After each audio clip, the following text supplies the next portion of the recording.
car went airborne and up into the catch fence, and that basically changed my life forever. So we came out of that with 30 something broken bones. I was in a coma for 2 weeks.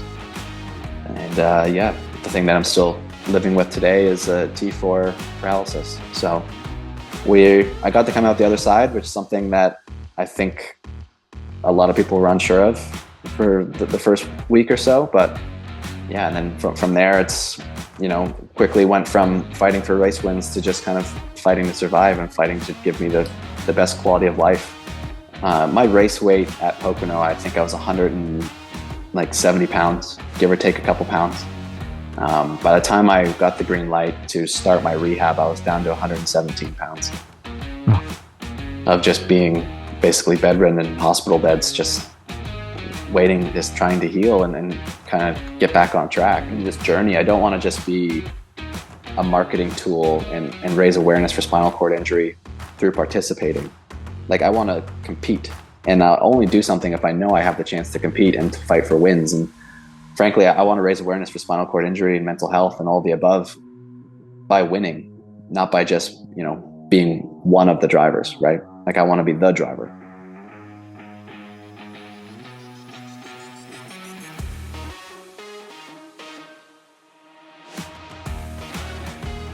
So we talk about Indy, and then you go to Iowa later in that year. You finish 5th in Iowa, and then you go home to Toronto. You finish 3rd. You've got a podium. Later in that month, you finish 2nd, another podium in Mid-Ohio, and you're already up to 6th place in the standings. And then we get to Pocono on August 19th of 2018. Let's talk about that. And what was your mindset going into that race? Honestly, Pocono was a weird one. It's, the track layout is pretty unique. It's a 3-corner, basically triangle instead of a oval. But each corner is very different banking. So turn 1 was a very kind of long, like high banked corner where a lot of the lap time came from. Turn 2 was basically not really existent, almost like a kink, but like a pretty serious kink. And then turn 3, call it, or 3 and 4, however it works, was like a really long duration, but no banking. I think like only 6 degrees or something of banking. And so the car always felt really bizarre because it could only feel good in one of the 3 corners. So it's like, pick which one on how you set up your cambers and your ride heights and everything to suit each corner. So I think every driver would mention that, like, no one ever really felt great in the car around Pocono. Like, you always felt like just uneasy. Like, the car always felt a little numb. But then, the qualifying got rained out. So we went off of points for the grid for the race, which honestly was kind of a blessing because I don't think I would have qualified 6th. I didn't really show great pace through free practice. But like, I knew we kind of put it together. So anyway, we qualified 6th. It was based off of points. And yeah, I mean, ahead of the race, at this point, I was kind of just building confidence with every oval I did, trying to understand how the starts and restarts work. And we were starting to find our feet. And I knew it was going to be a 500-mile long race, my second one I've ever done after the Indianapolis 500. And unfortunately, from what we all learned in practice, is it was going to be such a track position race because you just couldn't overtake. It was really hard to follow. It was like a single lane groove, basically. There was no margin to run side by side in any corner. So if you didn't get the pass completed in a straight line, it was never going to happen. And so going into that race, I think everyone knew in the back of their mind that starts and restarts were going to be vital. And frankly, track position was going to be what you needed to do. And so on that start, there was an interruption on the start. I think there was an accident on the actual green flag. So then it was a safety car start to the race a few laps later. I went around the outside of a couple cars and I found myself in 4th with a run on Ryan Hunter-Reay for 3rd. And I had a great run, went down to the inside. And I thought I established enough position for him to give me space. But then unfortunately we were just 2 cars fighting for real estate, and we had minor contact. but it was enough that my car went airborne and up into the catch fence, and that basically changed my life forever. So we came out of that with 30 something broken bones. I was in a coma for 2 weeks. And the thing that I'm still living with today is a T4 paralysis. So I got to come out the other side, which is something that I think a lot of people were unsure of for the first week or so. But yeah, and then from there, it's, quickly went from fighting for race wins to just kind of fighting to survive and fighting to give me the best quality of life. So what some may not know is that NBC had actually featured you in the driver parade truck ahead of the start of the race, correct? They were going to do a special on you. They were. Ironically, like, obviously I was aware of it at the time, but the human body is a crazy thing. And I have no recollection of the entire race day. I don't remember of the entire race day. No, I don't remember. Like, it all kind of comes back through seeing photos and videos and whatnot, but it wasn't until probably a year or so after the accident that I saw a photo of me on the driver parade with NBC, like, in my pickup truck. And I was like, oh, I totally forgot about that. Can't remember anything of what we talked about, but then, yeah, they were planning on doing a feature on me. We pre-recorded most of the interview at Mid-Ohio the weekend before. And yeah, I guess it was to talk about my season so far, but it was going to be like a 30-minute feature that was going to air after the Pocono race, which I guess they pulled once they weren't sure of my, state of health at the time. So, but yeah, you remember, you're going, you do remember though, you're going down the back straight into turn 2. And then from that point on, you move inside on Ryan Hunter-Reay, and then your memory goes blank. Yes and no. I mean, honestly, to this day, I still have a hard time thinking, like, well, am I remembering it? Because, like, I couldn't remember any of it until I saw the video of it, right? And then it's like, yeah, like, I kind of, but like, I don't know if I'm convincing myself that I remember it or if I actually remember it, right? It's like, it's the weirdest thing. But yeah, like, I'm pretty confident. I definitely remember that it was a disrupted start, that it wasn't a normal kind of 2x2 because of the early safety car for the incident that happened on the race start. And yeah, I'm pretty sure I remember going around the outside of 2 cars through turn 1 and with a great run on Ryan and go to the inside. And yeah, it 100% goes blank from there. But when yeah. You see the video, or after you saw the video, and you said after your family let you see the video, did you think that the move that you made was one that you would have made 100 times? Probably not. I think it's one of those moves where, I had a great run and I pulled to the inside, but then Ryan had the slipstream of the car in front of him. So my overlap of speed slowly became equal, and then I was actually losing speed when we started to turn in. So it's just one of those deals where, what I only found out afterwards. So as, I guess, a rookie in the series, like, my spotter was my, like, God, right? If he said there was a car inside, I was never turning in, right? I was always going to give that car space.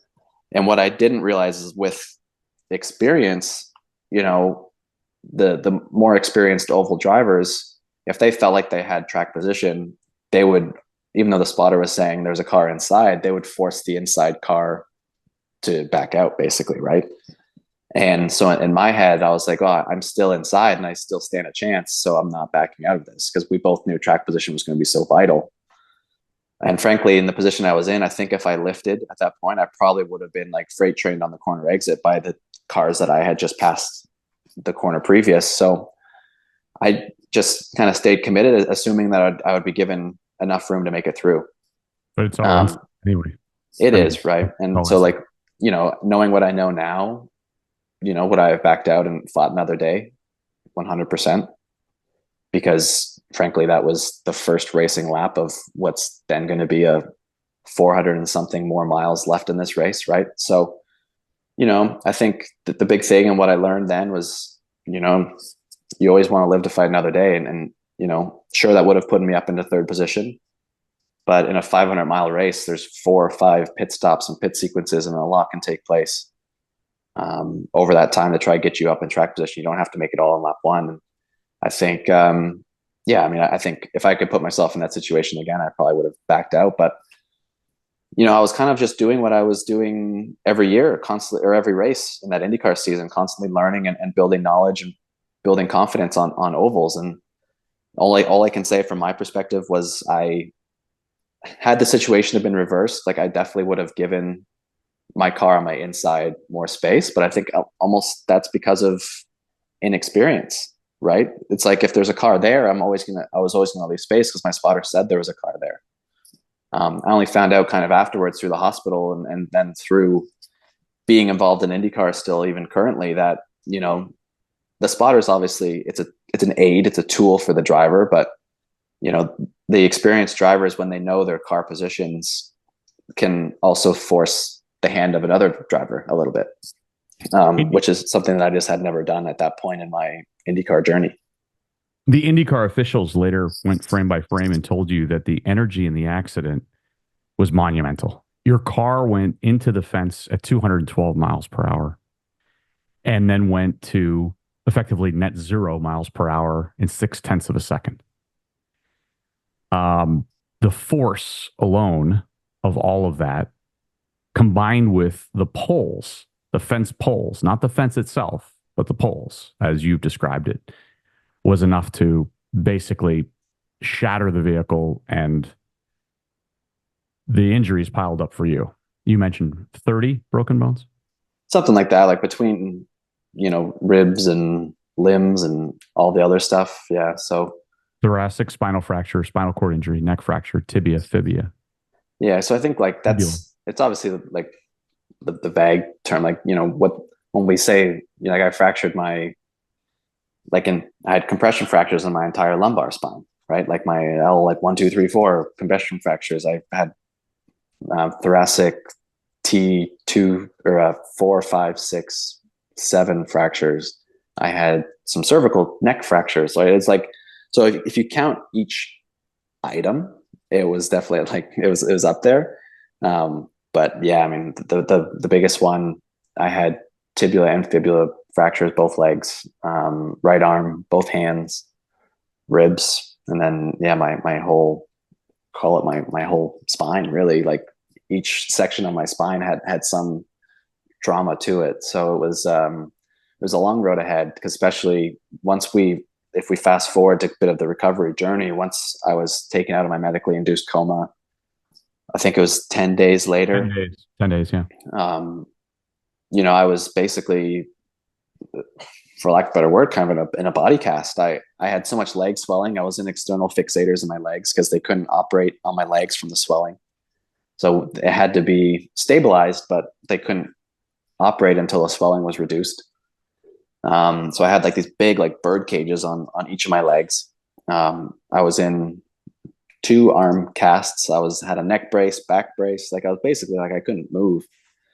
And that stayed like that for the first 3 months of my recovery, and the amount of, by the time I finally was able to weight bear on one limb to start my rehab journey, my race weight at Pocono, I think I was 170 pounds, give or take a couple pounds. By the time I got the green light to start my rehab, I was down to 117 pounds of just being basically bedridden in hospital beds, just waiting, just trying to heal and kind of get back on track. And obviously, me being the competitive person that I am, obviously, once I was in rehab and rehabbing with other spinal cord injury patients at Craig Hospital in Denver, Colorado, I was always comparing to them, because I'm just a competitive guy by nature, right? And a lot of these people were like mountain biking accidents or a motorcycle accident, skiing accident, whatever the case was. But like, they had only had a spinal cord injury. And I don't mean only, but like they had their spinal cord surgeries to, like, let's say, fuse their spine or do whatever. And then they were in the hospital for a week or two, and then they were sent off to rehab, and they had all of their like strength still.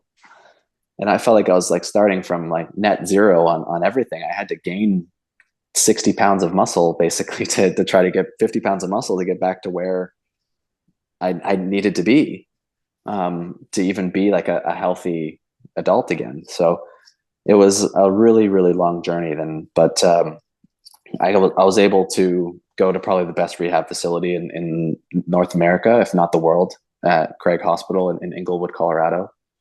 And yeah, it's not every day that you get to. I treated it more like how I treated my career. I was given this opportunity, and I have to make the most of it, right? And as a determined hard worker, I started with high ambitions. I was working out 6 hours a day through rehab, just trying to get neurological reconnections, just trying to do anything that I could. And I finally started getting some muscle firings and some nerve sparks, and like things were trending in the right direction after months of just going blind down a hallway, like hoping that my body will start responding. And I got my first little toe flicker, and it was like the best day of my life. Like Carly, my wife, and I were just crying in our hospital room that like it's working. And then from there, it's like the world's your oyster. It's like, well, if that worked, everything's going to work, and I'm going to walk again, and I don't need a wheelchair anymore, and life's going to be great. And but I kind of set the bar so high that like I'm like, well, it's working, so I'm not going to change it. So I was working out 6 hours a day, 6 days a week, and then just for 11 straight months. Wow. And it wasn't until I had to come back to Indianapolis to get married that it was finally, after a conversation with my wife, it was like, it's time to leave rehab and start your normal life, right? And at the time, it's like you're in this renowned facility, like best doctors, best physios, PTs, OTs that the North America can offer you. And I was like seeing the results, and it was a really, really tough decision for me. And also I think a lot of mental aspect of when you're in rehab, you're not really in the real world, right? And then there's the daunting task of like being out in the world in a wheelchair, right? Like it was something that I think deep down in my subconscious, like I also wasn't ready to start that yet. Because in the gym, I was just one of hundreds of people in wheelchairs trying to better their lives, right? And then I would go back to my hotel room or whatever and copy paste, rinse, repeat the next day and do the same thing again. But it was definitely time to go home. And thankfully, I had such a supportive partner with me that was dealing with all of the home adaptations and getting the ramps and bathrooms adapted for wheelchairs, and not on top of that, planning a whole wedding while I was off in Denver doing my rehab. So I didn't really, I was so single-minded at the time that it wasn't until I got home that I kind of realized that what I was really putting my wife through, that, Right. I knew I was being selfish, but I didn't know to what extent, and how much of a burden and how much of a toll that it was on her, and the workload that she took on just as frankly, the partner that's just along for the ride. Well, you said Indy car drivers are selfish by nature, right? We all are, yeah. You go out there and you hang it out there. You don't think, I mean, the people who are waiting and watching are kind of in their own world.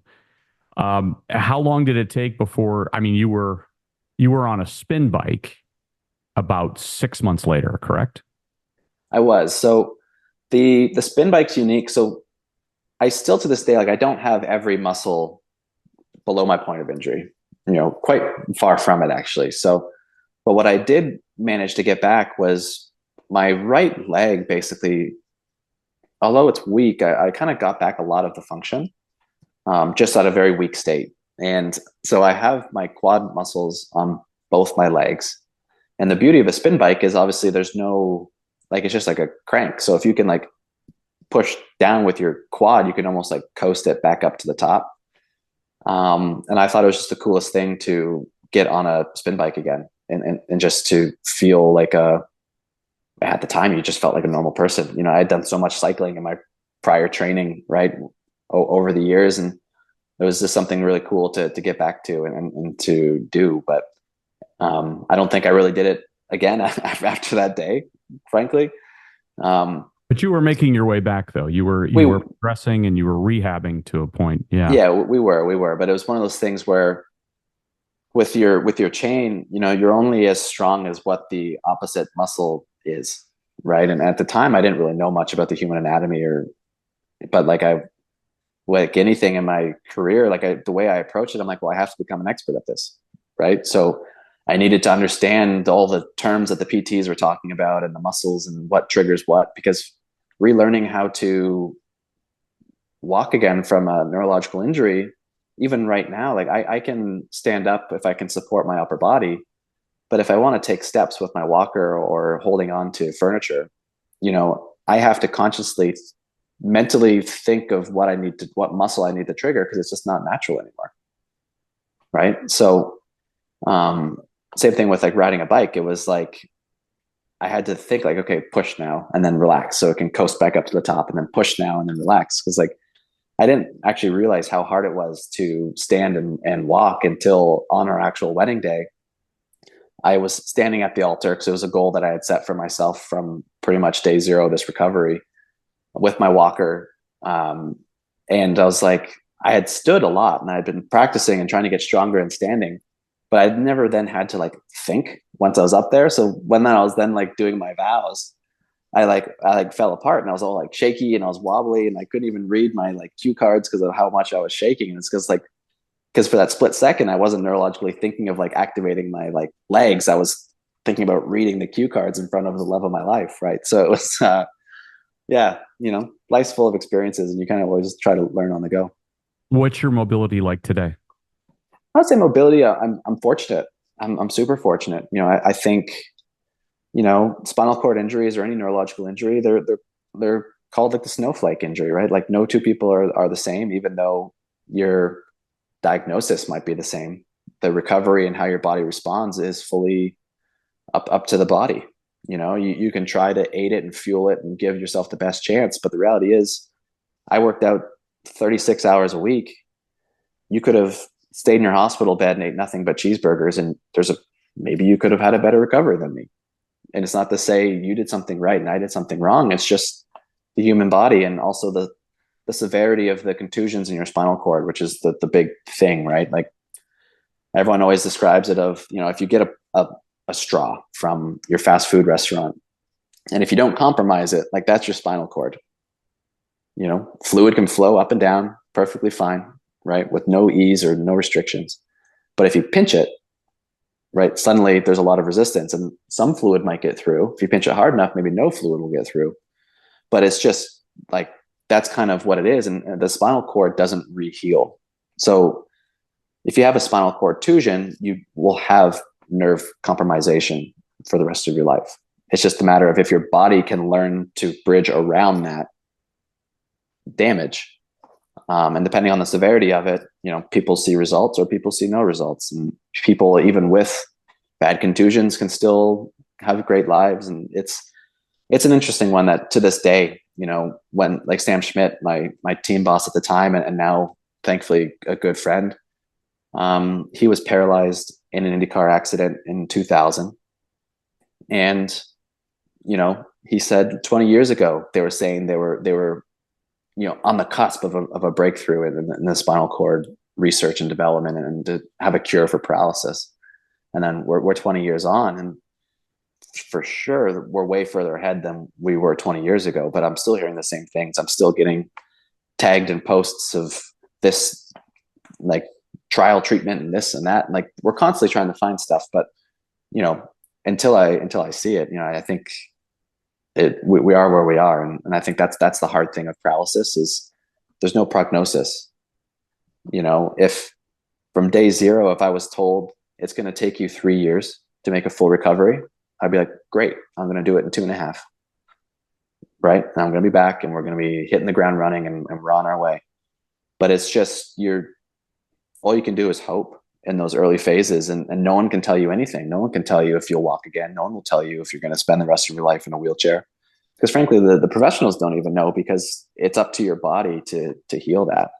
And I think as physically challenging as my rehab was, mentally, it was 10 times harder. Yeah. Like the amount of days I just spent crying, even during training. Like if you look back through my Instagrams when we were posting stuff, like there was one clip where like I'm just crying through the whole thing and everyone thinks I'm like gritting down, but I'm crying because I'm realizing how hard this is. Yeah. You know, and it's a weird thing. And obviously, you know, we can talk for hours on our world right now with social medias and everyone posting the best versions of themselves. And to this day, I wish I was strong enough at the time to share my darkest days, because those are the real days in rehab. Everyone can post how much weight they're lifting and how whatever, but no one shows the grind of how you got there. Right. Right. Right. And that's the hardest thing. So on May 5th, 2021, almost 1,000 days after the accident, you drove a race car again, and you tested the Hyundai Veloster and TCR with Brian Hurt Autosport. At what point post crash did you say to yourself that you were getting back into a race car?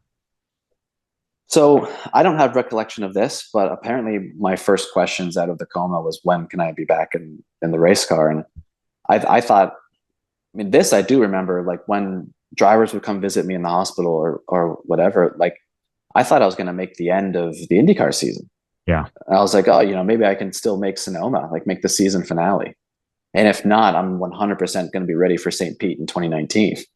Right. And like, no one had the heart to say like, I don't think so, Rob. Right. But driving, I never thought it was a career ending injury. I always thought it was just a setback in my journey. And, you know, in a way it was a blessing, right, to be that stubborn. But really there was never a point where I always knew I wanted to drive again. I just didn't know what it looked like. I didn't know if I would get enough neurological regeneration to use my legs again, or maybe get strong enough where I could do throttle with my right leg and then only need a handbrake, or, you know, opposite, right? Like I never really knew what that recovery was going to look like. So at least for the first 2 years, it was a bit of an unknown, but I knew I needed to drive again and I wanted to drive again. And there was also, you know, the originals, right? Like Alex Zanardi racing as a W amputee, racing with hand controls. You know, Billy Munger was a kid racing in Formula 3 with hand controls and having great success as also an amputee. And there's stories of disabled drivers doing great things in various categories all over the world. So like I knew Robert Kubica, right? Racing Formula 1 cars with only using one arm, right? Like it's just like absolutely crazy. So you were able to get back to the racetrack then, the start of 22, and it was announced that you would compete in the Michelin Pilot Challenge. And we did, yeah. Yeah. Tell me a little bit about that. So probably the end of 2020, it would have been November, December of 2020, Brian Herta called me and I had his number. And obviously, you know, it's Brian Herta. The guy's a legend in his own right. Indy 500 strategist, race winner, and, you know, had so much racing success himself. Called me, introduced himself. I'm like, yeah, Brian, I know who you are. Trust me. Like I grew up idolizing you in IndyCar. Right. He was like, okay, well, you know, driver to driver then, like, do you want to race again? I was like, absolutely, I do. I just don't know how to do it. And he was like, okay, well, let's keep in touch because there might be an opportunity. And little did I know that Michael Johnson, a paralyzed driver as well, who was racing in the Michelin Pilot Challenge Series, was leaving the team he was with and joining Brian Herta Autosport. And so there was already going to be a hand-controlled race car within Brian Herta Autosport. And then they were so generous to literally loan me their actual race car for that test day in Mid-Ohio in May of 2021. And that's what springboarded the whole thing. I got my first taste of driving a race car again. I'd been doing loads of like simulator driving and esports because, frankly, selfishly, the best thing for me that came out of the pandemic was esports went front and center. And I was competing against the same drivers I was racing in an IndyCar or IMSA or whatever, and having success, you know, and learning that I could race against these guys with my hand controls on my sim. So why can't I do that in reality too?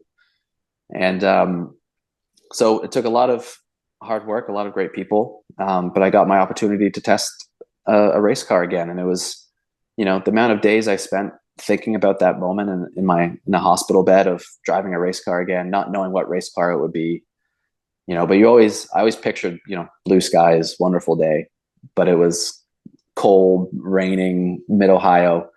which was almost suiting in its own right, because the last race I finished in IndyCar was Mid Ohio just before Pocono. So it was cool to kind of go full circle and to come back there. And then even though it was a wet day, it was so much fun. And it was almost, it's like, it was a really tough mental day, because as a driver, like I wanted just to keep pushing and keep pushing, but wet testing is always tough because the track's always changing with the amount of moisture and precipitation. So every time I would go out for a run, I was almost having to like relearn where the grip was, but leaving so much margin that, like, one thing I made for sure to myself was, when I leave this day, I don't even want there to be a hint of negativity that I'm not ready. So like, I didn't want to touch the grass. I didn't want to even have something remotely close to a spin. So it was just like, I just wanted everyone to know that, like, I went out there and I did a great job. I didn't want any underlying of like, oh, but he had 2 spins and he caused the red flag because he got stuck in the gravel or something, right? Like, it was just like, I didn't even want that to be an option. So it was a really tough day where, like, took a lot of discipline of, I wanted to explore the limits, but on the same side, like, I had to leave so much margin to make sure that I got the narrative that I was trying to get out of it. Cause I knew that this could be the opportunity to show the potential return on investment for, frankly, any team or any, manufacturer in motorsports, particularly in sports cars, that this would be a good decision. And thankfully it all worked out. And with the help of Brian Herta and Sean Jones and Hyundai, they were able to put me in the race car for 2022. And there was a story that you tell about, and maybe it was Sean, talking with the Bosch Motorsports guy after developing a hydraulic handbrake system to take the place of the mechanical system the car had previously. Tell me a little bit about that. How did that come to be? So that came up almost a bit of a cold call, really. If we fast forward through the 2022 season and into 2023, we were fighting for our championship in 2023. And I think it was like a Road America near about the halfway, close to the end of 2023. And my engineer at the time I think they went to school with each other, but one of the engineers from Bosch, and they were just, I don't know, talking shop, I guess, talking about the Bosch electronic braking system that currently exists in the LMDH cars. And then my engineer at the time, Kyle Compton, was thinking like, oh, I feel like this could be technology that could really benefit Rob and what he's trying to do. And so he set up a meeting for us at Road America. And it was one of those things where obviously I did a bit of research and I was like, yeah, this 100% could be something that would benefit me. So we all sit down, and thankfully a lot of the high ups from Bosch were there that weekend. And I shared my story and my ambitions and what I want to do. And I just said, like, I believe there's a place where your technology could benefit me. And I think there's a great story to tell. And thankfully they didn't take much convincing, and they thought as well, this is an amazing opportunity. And Bosch as a company as well, it kind of literally hit every core value of what Bosch is, right? And yeah, it just kind of started there, and then took 16 months of hard work and development. But we were able to race it for the first time this year in 2024 at Indianapolis.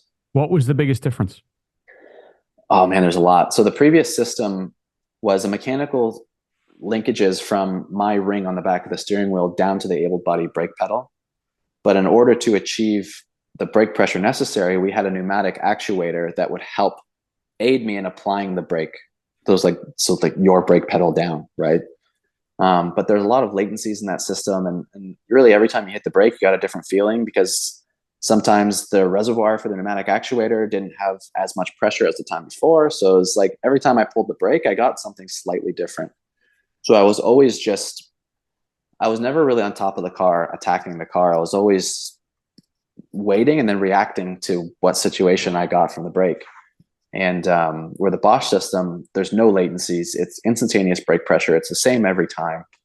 It's honestly exactly what I envisioned I needed for racing with hand controls. It's the exact, all I've been trying to do is just to replicate what I know, what I need from my able-bodied racing career of how to apply the brake, the feeling you get when you apply peak brake pressure, and the modulation of trail braking into the corners. And I just wanted to get back to that. And where it was unique was, I feel like I'm one of few.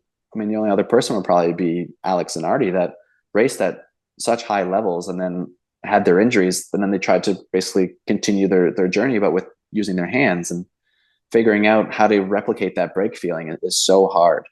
But thankfully, there's a lot more smarter people than me out there in the likes of Bosch, and we took it one step at a time. We did our first straight line test in end of April of 2024, and that was really a groundbreaking day. It was an amazing day of everyone's hard work over, call it 8 months of development to actually have a proof of concept in the race car. And it was just a straight line test, but it was just an awesome accomplishment. And we kept just chipping away and making the driver feel a little bit better and a little bit better on my brake application and my trail brake phases. And what's amazing about the system is it's a lot safer than the system that I had previously. So even thinking back to moments that I had with the previous brake system, like all of that's just eliminated. If there is a health issue with my braking system, I get notified through the sensors and through the dash, which we didn't have before. So it's it's honestly it's a savior, and I'm really looking forward to the future and really what it could hold, because the old system that I was using it was at its limits in the TCR category, and I've always had ambitions to try to continue my journey to the highest levels of motorsport that I can achieve. And I think a world in the IMSA series is where I want to be. And trying to make it up into the WeatherTech category would be a true dream of mine. So trying to get up into the GTD category would be a great first step. But like any driver, I think winning overall is special. So I also have ambitions to try to get up to the GTP category as well in the LMDH cars, which would be just insane if we can make that happen. Well, I was just going to ask you what the ultimate goal was. And I guess maybe the question now then is, what is it going to take to get you to that next level? Oh man, I mean, I think the easy answer, like anything in motorsport, funding is first priority. Mm-hmm. Everything costs money. It's a business at the end of the day. So, even though I feel like I have a great story to tell, and there's a lot of good that can come from this journey, of not even from my own selfish benefit of making my ambitions as a professional racing driver, but even we have the first puzzle piece solved with Bosch with their electronic braking system, but there's still the cost of then if I take that, to your race team, it's going to cost some sum of money to integrate that into the existing car. And where it's unique is because I will be using my own braking system, the car then has to be homologated with my braking system. So there's a lot of hoops that need to be jumped through, but anything's possible, and we're way closer to my goals than I was at the start of 2024. We're just going to keep chipping away, and hopefully I can get my opportunity to do some races in WeatherTech in 2025. The next thing is with planning. Everything takes time, and the 24 Hours of Daytona is such an amazing event, but unfortunately it's the third week of January. So by the time your season concludes at the Petit Le Mans, there's not a whole lot of time in my world to get something adapted and tested and reliability checked before you go straight into their marquee 24-hour long race. So right now I'm hoping just to get some form of GTD experience in 2025, but with the hopes to try to be full-time in 2026. There's obvious commercial applications here, right? An OEM application for folks in the future? I think so. I mean, I think, the Bosch electronic braking system is no stranger to the hybrid road cars of the world. Anything that requires electronic braking for battery regeneration, even if it's not, let's say Bosch, like that technology already exists with the brake-by-wire components of EVs and hybrids of our future. So, I mean, I think what's really cool is how we integrated their technology in a different purpose to suit my needs. But with that said, I would love it if my legacy after my racing career is done, hopefully in another 10 years, preferably, we can make the adaptive road safety a bit better. It's definitely a little long in the tooth in terms of hand controls in adaptive vehicles right now.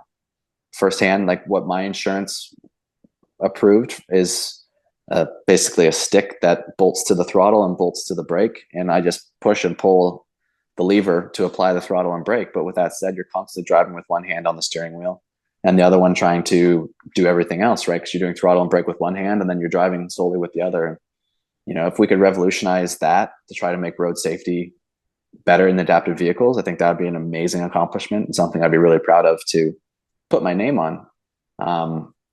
But yeah, even I always envision, like, if I could make like a Robert Wickens like steering wheel that could just, like, that steering wheel behind you, right? But like, I know that it would never work with OEMs, but like in my naive mind, I'm like, well, why can't you just get a steering wheel and like connect the red wire with the red wire and the blue with the blue, and then you have a functioning steering wheel for that car. And I'm sure it's gonna be a lot more complicated than that, but just have like an ergonomically friendly steering wheel for the adaptive mindset, right? So like for me, for example, my hand controls are on my right-hand side.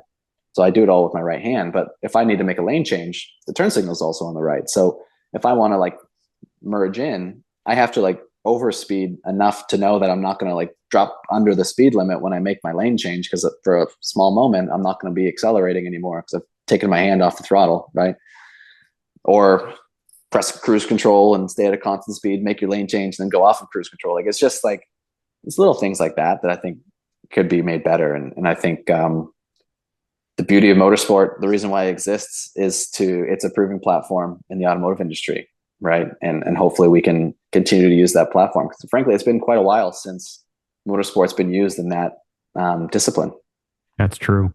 I know it's not in the WeatherTech Sports Car Championship, but how about a victory at Indianapolis? I mean, any of it would be cool. I mean, I would love one day to race at the Indianapolis 500. In my opinion, I got a taste of it in 2018 to compete, and the privilege to be a part of that event. And it just made me hungrier to do it again. It's a drug. And I think any driver that's ever had the opportunity, or even any fan that has been present at the Indianapolis 500, you just want to go back, because it's just the coolest, craziest event that I think you could ever go to in the world. And, this year is going to be the 108th running. And to my knowledge, there's never been a driver race it with hand controls. So, I mean, how cool would it be to have a race with that much history, to be the first to do something that's never been done? And not only that, I'm very clear that, in this journey, I don't want to just be a marketing tool and raise awareness for spinal cord injury through participating. Like, I want to compete, and I'll only do something if I know I have the chance to compete and to fight for wins. And frankly, I want to raise awareness for spinal cord injury and mental health and all the above by winning, not by just, being one of the drivers, right? Like, I want to be the driver, similar to how I felt in 2018. Yeah, exactly right. Have you talked to JM Carrera, the Formula 2 driver? We had him on this program, and he had a horrific accident that he's tried to come back from. He did, yeah. And yeah, JM and I, we're, call it fast friends through accidents. Right. When his happened at Spa, it was a devastating day. I reached out to him and his family, and just to make sure, kind of, if they need anything, to let me know. And we kind of were chit-chatting a little bit through the recovery, and I saw some of his rehab and manual therapy that he was doing, and I shared, obviously his fractures were far more severe in his legs than mine were, but I just shared some of my experiences on what my body responded well to for muscle tightness and stuff like that. And and then we've only met, I think, like maybe one or two times. But I knew him as a kid. Like, I would train in the off season by doing go-kart races in a category in the championship called the Florida Winter Tour, but it's like a winter series that races exclusively in Florida, and it's go-kart racing, right? And every Formula One driver still trains in a go-kart to this day. It's pretty much the closest power to weight ratio you could get for any race car. And frankly, it's just a lot of fun. So I would spend my winters racing for my brother's go-karting team, and then just training. And I remember doing a race. So I was a DTM driver still at the time. JM was doing, I think, F4. Because I saw he had like a Prima suit on and stuff. And I was like, oh, cool. So I like introduced myself, and, we kind of chit-chatted, but we were just like, he was he's still a kid, right? But he was he was a much younger kid, just, still just transitioning from karts to cars. And it was it was cool to see his talent then, and to see what he's been able to overcome since is truly amazing. Well, a remarkable story, just like yours. Just a couple of minutes left. Your story is truly one that is compelling at many levels, Rob. What did it mean when you took the podium again for the first time after the accident? There was a lot of emotion, and don't get me wrong. Like I just said a moment ago, like when I came back, like I had ambitions to win the first race back. Yeah. I wanted to qualify in pole. I wanted to lead the entire 4-hour race, and I wanted to cross the finish line in first. Right. So, the first goal failed when I didn't qualify pole. I think I qualified like 5th or 6th or something, or I don't know. But just getting back in that competitive environment again, like practice is practice, testing is testing, but like actually like race anger and adrenaline, taking the start of a race and working your way up was amazing. And thankfully, my teammate Mark Wilkins drove amazingly on multiple occasions that year. But similar in Daytona, I handed the car over to him, I think in 2nd or 3rd place.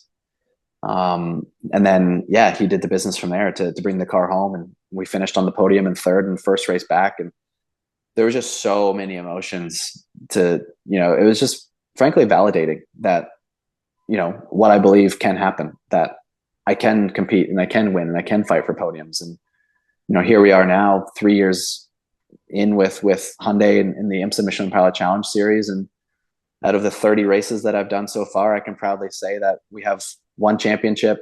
I've won 3 races with various teammates, been on the podium 17 times of the 30 races. And it's, I'm very proud of what we've accomplished, but it's not just me, right? That's the big thing. It always takes a team, and even more so in sports car racing and multi-class racing, where you're actually sharing the car with a teammate. It's not just me.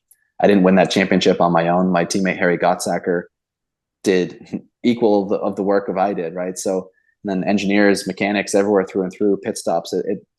It's not just one person, and I think that's the greatest thing. Brian Hart Autosport puts on an amazing operation. Frankly, they're ready for whatever next step motorsport throws at them, and I think I would love to see Brian Hart Autosport running a team in WeatherTech one day, and fighting for the wins like I know they can. And it was very validating for me just to know that I can do this. I never doubted it internally, but to see the hardware in your hand, right? Well, it was just the coolest thing. And obviously I had my wife there, and it was just the best day, and a day that, I was hoping would happen, but a lot of things can happen in motorsport. So you never know, if the cards will fall your way, and they did, and it couldn't have been written any better. Tenacity, emotion, passion, technology, perseverance, and a story written in Canada. Rob, thank you so much for your time and for sharing your story here on Cars and Culture. Thank you very much, man. Jason, it's a pleasure being on here. Thank you.